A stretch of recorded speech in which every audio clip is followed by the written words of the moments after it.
When it rains, it pours here in the land of Pokemon Unite, and that is what we have, with a ton of new information and leaks coming from El Chico Eevee. I'm going to start with something we all know in case you're like, oh my gosh, Jake, I hate leaks, I need to leave. You can leave right now. However, I wish you would stay because I've got some cool stuff to talk about. We do know that the Johto starters are coming. I have videos on my channel of Typhlosion, Feraligator, and Meganium. We actually had Meganium gameplay a while back, even though it is the last one released. Typhlosion, April 24th, next week. Feraligator, May 8th, and then Meganium, May 22nd. I have to say, all three of the kits look very cool. I think I'm most excited for Typhlosion, even though it's not my favorite out of the three. I actually like all three of these starters, if I'm being honest.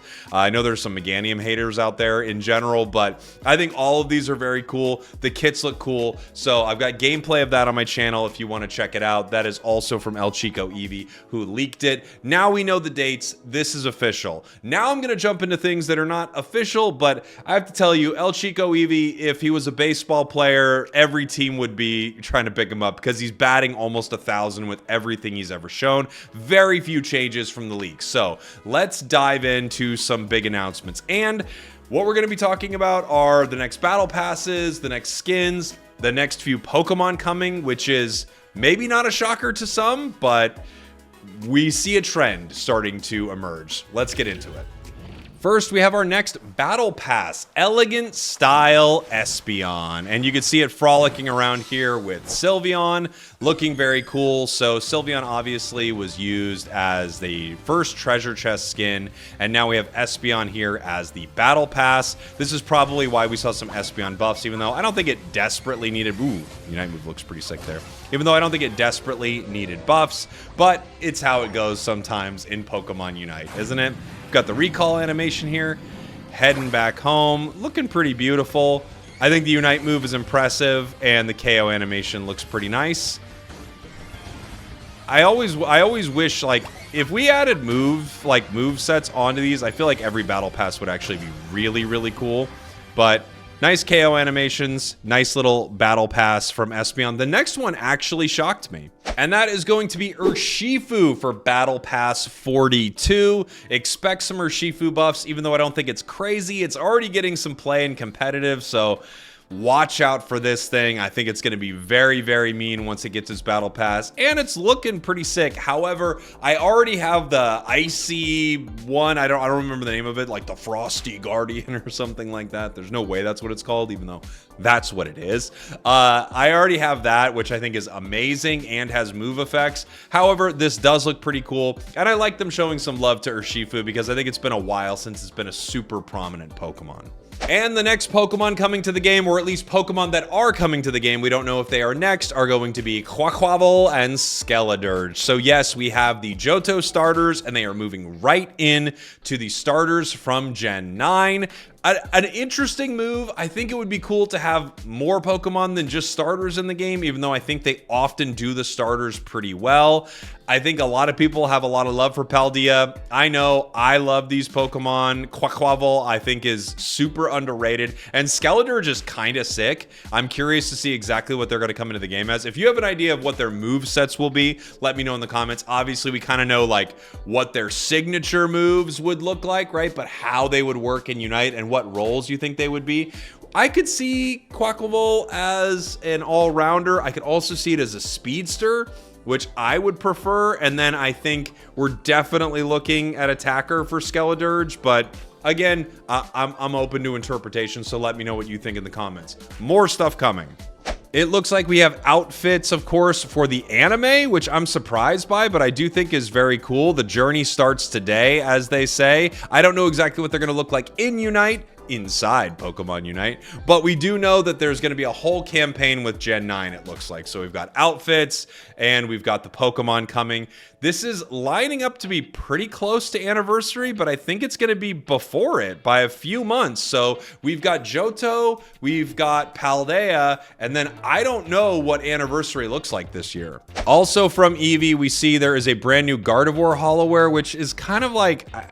I mean, how much do the Gardevoir players support this game? Clearly a lot. Same with Mimikyu, as we have a new Mimikyu Hollowware right here. And then finally, we have that new treasure chest Suicune coming soon as well. So this is the vibe of some of the new Hollowware coming to the game. It doesn't feel that varied to me. It all kind of feels like within a similar theme. And I kind of like Pokemon feeling like they're almost like cosplaying different stuff, you know? I like one that looks like a pirate, and one that looks like a cowboy, one that looks like a ninja. Basically, I'm a 7-year-old boy is what I'm saying. We, of course, have the gameplay footage of Feraligator, Typhlosion, which I mentioned earlier, and interestingly enough, we have new decorations for your profile that you could see from some of this new Hollowware coming to the game, as well as some of these backgrounds. You get one for each of the Johto starters. You have one for a lot of the new Pokemon coming, which means a lot of this Hollowware is probably through a treasure chest. We have the models of the new Eevee and the new Kubfu. Oh my gosh, look at his scarf. He thinks he's doing something.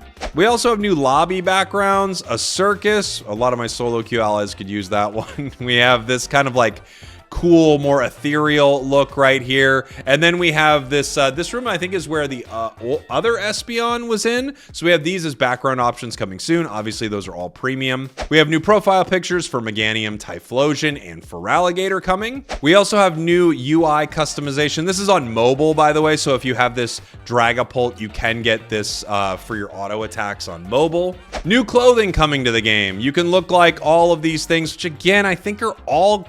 To me, these just all look very similar. I know they're not the same. I'm not saying that. They are different, but they are all a very similar vibe. And I think one of the biggest announcements from all of this, that Feraligator, Typhlosion, and Meganium will not only be obviously in the game soon, they will all be event Pokemon. So each one of them should be able to be unlocked for free through a dice event. They are all kind of doing that classic dice event for each one of these Pokemon. I like this for free-to-play players as long as it's basically you play daily and it guarantees the unlock. I want people who play the game consistently, even if they're not paying, to be rewarded. We have some new prize machines coming, which is not really the thing I'm ever most excited about. I'm not a huge fan of the prize machine and how they give out move effects. I wish they didn't do it like this, but we have one with Clefable, we have one with Dragonite, we have one with Umbreon, and we have one with just a bunch of Hollowware and Charizard. That one's coming around anniversary time, which will be interesting. Oh, wait, never mind. I think I have the dates backwards. I think this one comes in May. I could be wrong. I think that's May. Sorry. I forget. Different countries do dates differently.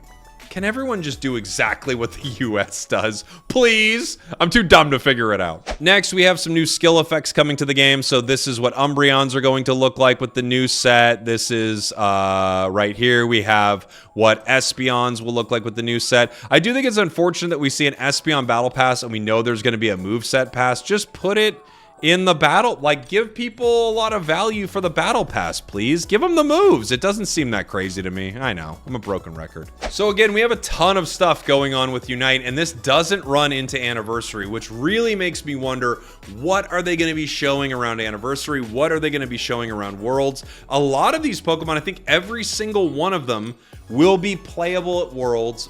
A lot of them will be playable at NAIC, so this is just going to be really interesting. I think my big favorites right now, I think Meganium looks sick. Typhlosion looks extremely fun. Feraligator seems incredibly powerful, but I do think its kit feels more basic. It kind of feels like Outrage Dragonite, like Extreme Speed Outrage Dragonite a lot to me. And as far as the new Pokemon all coming in an event, there are pros and cons of this. Obviously, the people who are spending money in the game are going to spend a little more to get it early, but the people who are free to play get to unlock them. I would always want a free to play player to be able to unlock. I get maybe not every single aspect of the game, especially when you're considering cosmetics. Those are notoriously what a free-to-play game thrives on, is like the cosmetics that they are selling in game. But I would want a free-to-play player to be able to unlock basically every playable character in the game, as long as they're just engaging with it. So if that's what each event allows for, then I'm on board with that for sure. It's not my favorite thing that they're Events sometimes I feel like are a bit of a grind, maybe more of a grind than I would like, but I am happy that a player who is dedicated to the game actually gets rewarded for playing. So that much I'm on board for sure. I think my negatives would be when we have the next few Pokemon also being starters, it is a little samey as we're moving forward. Obviously the Pokemon and the kits are going to be very different, but I like when we get some oddballs in the mix. And then with the battle passes coming, the battle passes are cool and all, but the fact that we have battle passes and then the moves later in the prize machine, I just think is like not good. I think it's not good for players. Just give them the moves. That's what, just give them the cool Pokemon, give them the moves, make people really stoked with what they got in the battle pass. All right, everybody. Thank you all for watching. Thank you for listening. Let me know what you are excited for in the comments. I will see you all very soon. Again, shout out to Eevee. Eevee like just provides fountains of information. Goodbye, everybody. We did it.